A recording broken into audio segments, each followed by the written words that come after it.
Prayoga harus mendapatkan perawatan intensif di RSUD Aceh Tamiang.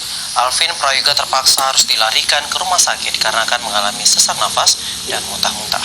Alvin dan ketiga rekannya didapati tenggelam akibat terseret ombak besar di wisata Pulau Rukoy, Kecamatan Banda Mulia, Aceh Tamiang. Berikut informasi selengkapnya.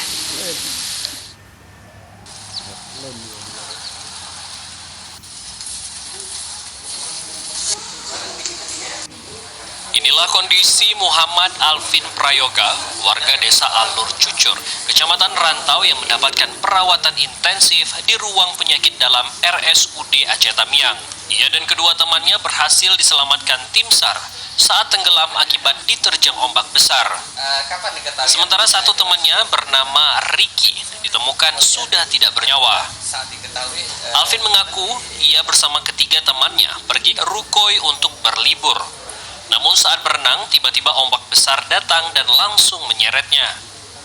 Sementara ibunda Alvin mengakui bahwa anaknya bersama temannya pamit untuk berlibur ke Pulau Rukoy. Namun tiba-tiba sekira pukul 15.30 waktu Indonesia bagian Barat, ia mendapatkan kabar bahwa anaknya sudah berada di RSUD. Dari pemantauan kami, pihak rumah sakit dalam masa perawatan ini dari kemarin sudah semakin membaik. Sementara ini pasiennya mungkin dalam kondisi perawatan dulu 1 atau 2 hari ke depan lagi.